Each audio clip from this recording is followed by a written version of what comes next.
or kitten to make sure the rate of growth is a sort of healthy one. It's not too fast. There are consequences to overly rapid growth.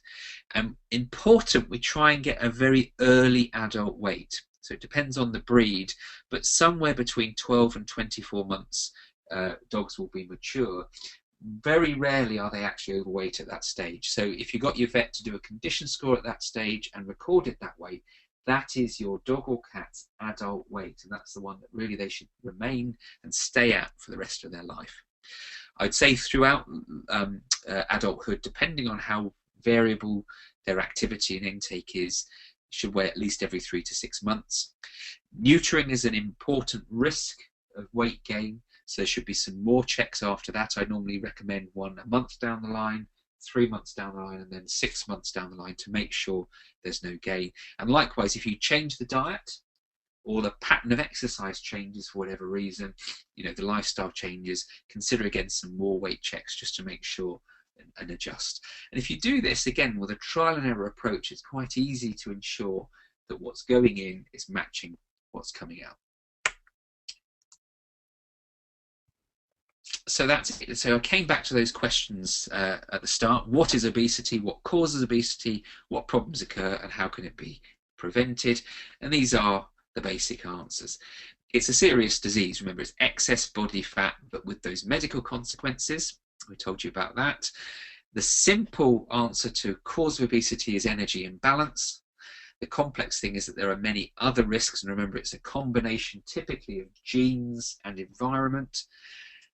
Many diseases essentially are associated with obesity, and we know that particularly in dogs, it's likely to shorten a dog's life. And how do we prevent it? Well, weigh regularly, do condition scores, that's body condition score regularly, keep awareness of those calories, and obviously maximize activity. So with that, I'll hand you back to Anthony, and thank you all for listening. Thanks, Alex. That was great. Alex, what do you say to owners who say, my dog is fussy, it won't eat the diet? I mean, how would you approach, a dog and then maybe a cat that, you put one of these low-calorie diets down and it won't eat? Mm-hmm. Yeah, it's one of the most frequent questions, and almost one of the reasons people often are reluctant to start a diet is the fact that they won't eat the diet. And actually, again, it's a wider issue. Those owners also have the impression that their pets don't eat very much. It's a frequent thing. Oh, they're very fussy with their food. We're always having to change the food or offer different things, and they won't eat. Yet these pets are overweight. Remember, it comes back to energy balance. If a cat or dog is too heavy, what it's eating is more than it needs. Full stop. Doesn't matter even if you don't think they're eating much. They're eating more than they need. What that often shows is that people aren't aware of exactly how much food they're eating. So once we tot it all up for them, their daily intake, the fact that maybe they're using a measuring cup and feeding far more than they think they need, and all those extras, you then find actually they're probably getting something which is 50% more than they need. So the fussiness comes from the fact that they're actually full, so they can afford to pick and choose. So if they don't like something, oh, I'm not too bothered actually, I've had plenty today, and it's then what the owner does then is go to something which is more palatable or different, and they'll eat that because it's new.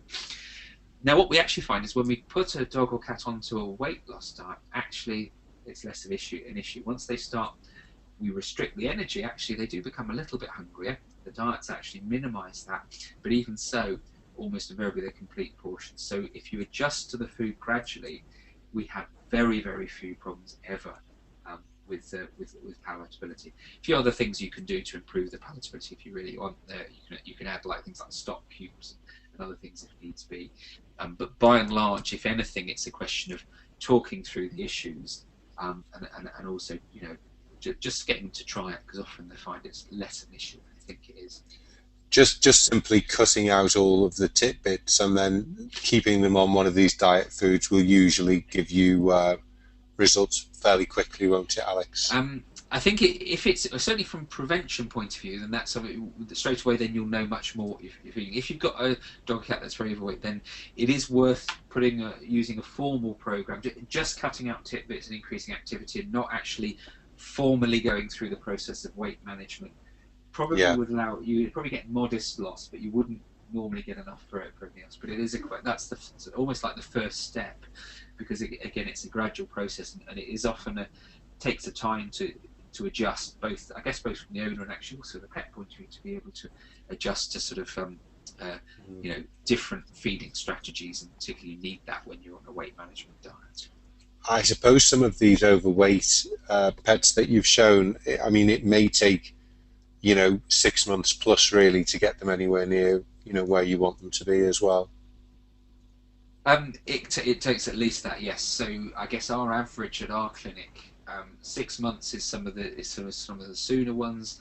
We have some that go on well beyond a year, sometimes 2.5 years. In fact, it doesn't really matter. Different dogs lose weight at different rates. Likewise for cats, and as long as they're losing slowly and steadily, it's fine. It's actually sometimes people worry about how long it's going to take, but again, it's a mindset change. What we try to do is change habits for a lifetime. So actually the treatment is a lifetime's treatment, and it's only the first phase, which is the weight loss, to get them to our ideal weight.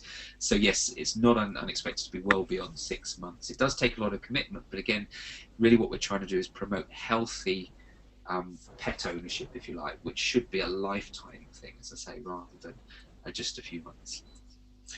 And I suppose really, as you said in the talk, the key is, if you get this right at the start, if we actually don't allow our pets to go overweight, it's much easier to keep them at their ideal weight. Because I was told, and this may or may not be correct, that in that first year of life, that is when you grow a lot of your adipocytes, and after that time you don't really grow more; they just get bigger or smaller.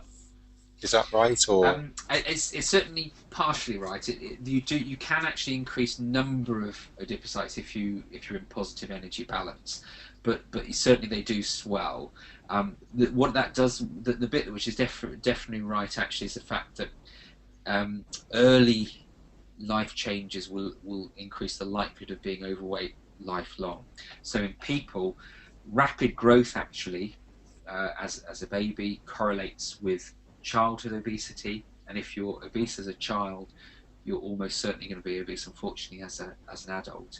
We're just actually doing some work in cats which shows the same is true for cats. So actually one of the key predictors of whether a cat is overweight at 8 or 9 years of age is whether they're overweight at 1 year of age. So it seems to be exactly the same. It's that early life factors. Various reasons for that. It may have something to do with number of fat cells at that growing phase, but probably has other things as well. so, as you say, this is where if we can grow feed our puppies and our kittens right in the first year, then we should really reduce this problem as well. Yeah, absolutely. It needs to come from the word go, and one of the simple things actually which we're sort of looking into for a bigger population at the moment is whether checking the weight at 12 weeks of age, i.e. second vaccination, when you take your cat for a second vaccination, and then again at a year, and looking at the difference between two of those will give you a rough estimate of the rate of weight gain.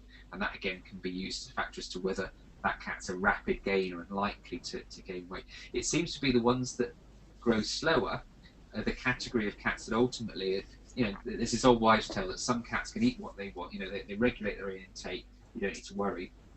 And the other cats, there's another group of cats that basically through life gradually gain weight. And actually in this study that we've just recently been doing, that seems to be the case. And you can predict that again by that rate of growth. So it does come down to the fact that you need to start early, and prevention is much more important than cure. With our sex, we get great success with our clinic cases, but we don't succeed with all. So I guess if we look at our results critically, probably about 2/3 succeed. So that means a third don't fail. What's more worrying actually is if you then look at the proportion of dogs and cats that are overweight in the country, it's running at about 40% now. The number that actually go on to weight program is under 1%. So firstly, weight programs aren't completely successful, but most importantly, most dogs and cats aren't even going onto them in the first place. That comes back to that point. It's more important to prevent the problem, I think, and you'd be more likely to be successful there than trying to treat all these patients when you get there. Yeah, and as you said, I mean, really, it really affects quality of life for the dog or cat. Yeah, If our dog or cat was 40% underweight, we'd be a lot more upset and, considering getting the RSPCA in. But the yeah, mentality, malnutrition can work, of course, yeah. both ways, can't it? Absolutely, and I agree with that. It's certainly one of those under-recognized things, and actually, that's sometimes one of the points I make. I'll show two slides: one of an underweight dog and one of an overweight dog, and actually, often the overweight dog often gets a bit of a snigger and a bit of a laugh, whereas the underweight dog, it's always that's always the difference, and it's Yeah, that difference, and it's inbred in all of us. It's always of been the course. case, and I do think that there's a lot of psychology there, and it's difficult to change. We do need to try and realise that that's a mindset. We've got a lot of pets that we do need to be helping, and can get them. Basically, is getting them to be healthier and happier. Great. Alex, that was tremendous. I really enjoyed that, and I'm sure we will be getting you on for others of these in the coming months.